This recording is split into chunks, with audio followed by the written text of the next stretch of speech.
건설 부동산 업계 핫 이슈와 또 뒷이야기를 살펴보는 부동산 레이더 시간입니다. 정인영 기자 나와 있습니다.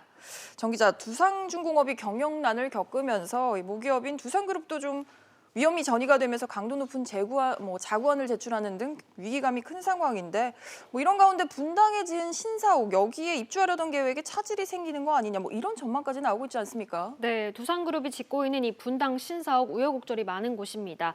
이 애초 병원 부지였는데 두산 측이 의료시설 용도를 업무 용지로 바꿔달라고 여러 차례 시에 요청했습니다. 네. 성남시는 지역경제 활성화를 위해서 재벌 특혜라는 논란까지 감수하며 이를 승인해줬고 2015년 두산과 협약을 체결했습니다.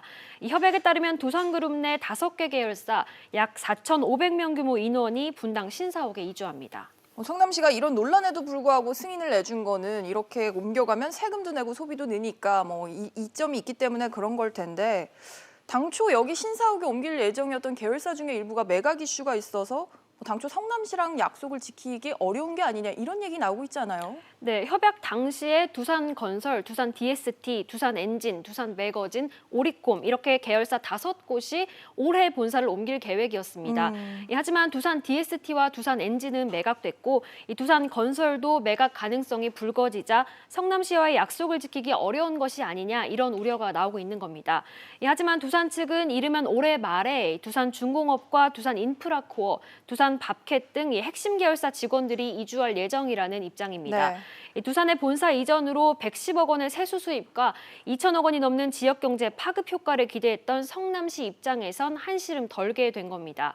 다만 성남시 관계자는 그룹 상황을 충분히 인지하고 있고 향후 두산 측이 협약을 지키지 못할 경우 다시 관련 논의를 진행할 것이라며 촉각을 곤두세우고 있습니다. 다시 협약을 할 수도 있다 이런 얘기고 또 재건축 소식도 있습니다. 강동구 둔촌주공이라고 하면 단군 이래 최대 재건축 사업으로 꼽히고 있는데 여기 재건축 조합이랑 주택도시보증공사 허그가 분양가 협상을 두고 좀 이견이 있는 것으로 알려졌습니다.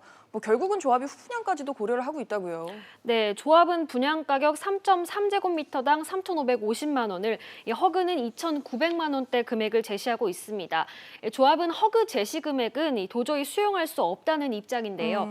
조합 내부에서는 허그가 제시한 금액으로 분양받는 것보다 분양가 상한제를 적용받더라도 후분양을 하는 것이 오히려 낫다고 판단하고 있습니다. 하지만 후분양을 택할 경우 자금 조달 문제가 발생할 수 있습니다. 자체적인 자금으로 공사를 우선 진행해야 하기 때문인데요.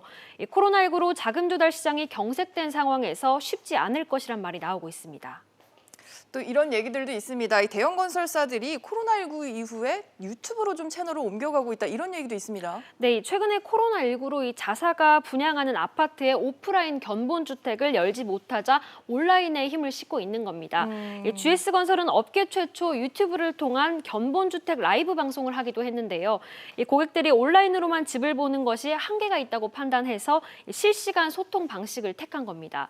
삼성물산, 현대건설, 대우건설 등도 이전부터 자사 유튜브 채널을 통해서 아파트 소개뿐만 아니라 브랜드 홍보, 부동산 관련 정보 제공 등 다양한 영상을 게시하고 있습니다.